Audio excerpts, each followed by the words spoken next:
Today, we're diving into a really powerful and honestly pretty cautionary story. It's all about that collision between technology and justice, and how a simple login can become a descent into an absolute nightmare. And these are the words of the man at the center of it all, Alberto Hill. He was a cybersecurity expert from Uruguay, a professional who found security flaws and tried to get them fixed. That is, until the very system he was trying to help decided to turn against him. So, to really understand how everything went so wrong, we have to first understand who Alberto Hill actually was. And he wasn't some shadowy criminal. He was a professional, and he had a history, a clear pattern of finding vulnerabilities and reporting them to prevent harm. Just look at this timeline. It shows a really clear pattern of what we call ethical behavior.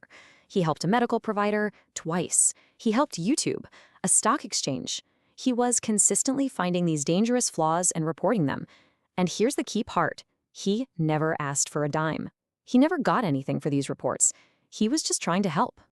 But then, in September 2017, that entire history of doing the right thing was just ignored. The very same medical provider he had tried to help became the center of a major cybercrime investigation, and Alberto Hill was suddenly their #1 suspect. So how on earth does a pattern of good deeds lead to an arrest? Well, the problem started with the investigation itself. It was just plagued by this profound lack of technical understanding from the authorities, which was then combined with what Hill himself describes as just enormous arrogance. The interrogation, which was led by an officer named Winston Rodriguez, was just full of aggression and threats right from the get-go. It wasn't an investigation. Hill's professional tools, the things he used for his job, were immediately seen as criminal instruments, and he was put under intense psychological pressure. And get this, the prosecution's entire case, the whole thing, rested on one single piece of evidence: an email that supposedly demanded 15 Bitcoin to stop the release of stolen medical records. But here's the thing. This so-called evidence was a joke. It wasn't an original threat, it was a forwarded message, and most importantly, it had no Bitcoin address. There was literally no way for the supposed extortionist to get paid. That makes the entire premise completely useless from a technical standpoint. And this is where the story goes from a really weak case to an absolute catastrophe. This lack of understanding didn't just build a flimsy prosecution. It led to the irreversible destruction of key evidence and a devastating financial loss for Hill. Okay, to really get what happens next, you have to understand this critical difference. With a self-custody wallet, you are your own bank. You and only you control the keys. With a custodial wallet, someone else, like a crypto exchange, holds your keys for you. And trust me, that distinction means everything here. Now, Hill had his personal funds on a Ledger hardware wallet. That's a form of self-custody.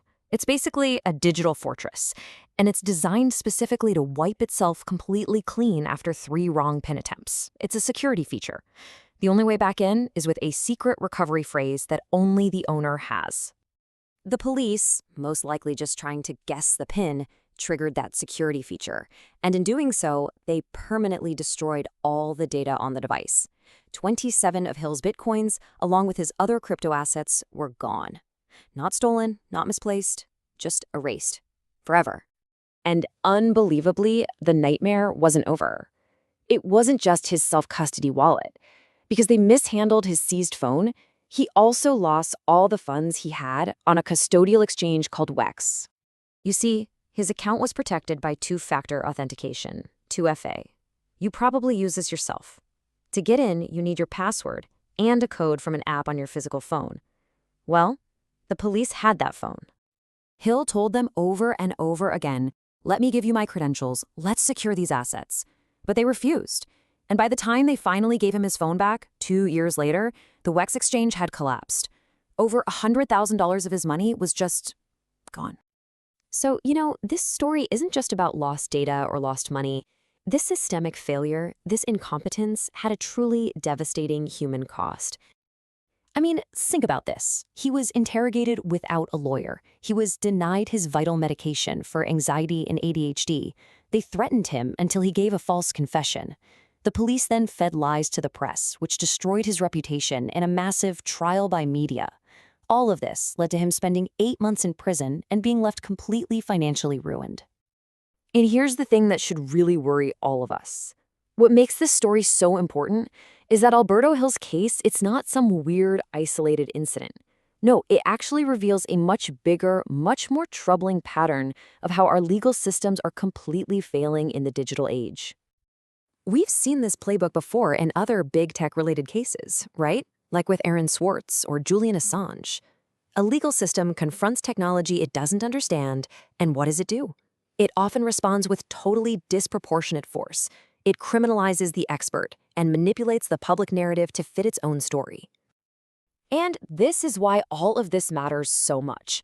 Technology is moving at lightning speed, and our justice systems have to adapt.